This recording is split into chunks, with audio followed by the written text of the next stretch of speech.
புதுச்சேரி தட்டாஞ்சாவடியில் அவைநகர் நல்வாழ்வு சங்கத்தின் 40ஆம் ஆண்டு விழாவில் பங்கேற்ற முதலமைச்சர் ரங்கசாமி சிசிடிவி திட்டத்தை திறந்து வைத்தார். தட்டாஞ்சாவடி தொகுதிக்குட்பட்ட அவைநகர் நல்வாழ்வு சங்கத்தின் 40ஆம் ஆண்டு விழா மற்றும் பொதுமக்களின் பாதுகாப்பை மேம்படுத்தும் நோக்கில் அமைக்கப்பட்டுள்ள சிசிடிவி கண்காணிப்பு கேமரா திட்ட திறப்பு விழா அவைநகர் சங்க கட்டிடத்தில் சிறப்பாக நடைபெற்றது.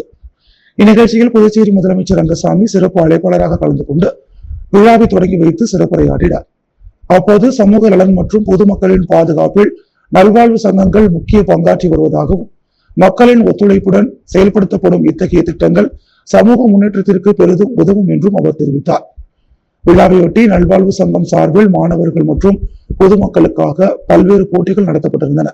அவற்றில் வெற்றி பெற்ற மாணவர்கள் மற்றும் பொதுமக்களுக்கு முதலமைச்சர் ரங்கசாமி நினைவு பரிசுகள் மற்றும் பாராட்டுச் சான்றிதழ்களை வழங்கி அவர்களை ஊக்குவித்தார். தொடர்ந்து அவைநகர் பகுதி முழுவதும் பொதுமக்களின் பாதுகாப்பை வலுப்படுத்தும் வகையில் நிறுவப்பட்டுள்ள சிசிடிவி கண்காணிப்பு கேமராக்கள் திட்டத்தை முதலமைச்சர் ரங்கசாமி திறந்து வைத்தார். இந்த திட்டத்தின் மூலம் குற்றச் செயல்களை தடுக்கவும் அவசர சூழ்நிலைகளில் விரைவான நடவடிக்கைகளை மேற்கொள்ளவும் உதவியாக இருக்கும் என்றும் பகுதியின் பாதுகாப்பு மேலும் வலுப்பெறும் என்றும் அவர் கூறினார்.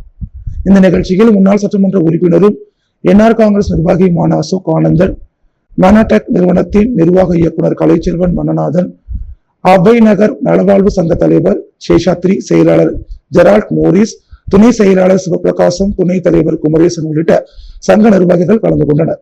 மேலும் சங்க உறுப்பினர்கள், ஊர் பெரியவர்கள், பெண்கள், இளைஞர்கள் மற்றும் ஏராளமான பொதுமக்கள் திரளாக கலந்து கொண்டு விழாவை சிறப்பித்தனர்.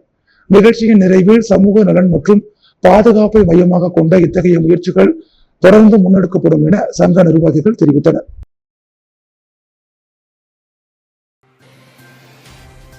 தமிழக முதல்வர் ஜோசப் விஜயின் பிறந்த நாளை முன்னிட்டு புதுச்சேரி முதலமைச்சர் ரங்கசாமி தனது மனமார்ந்த வாழ்த்துக்களை தெரிவித்துள்ளார்.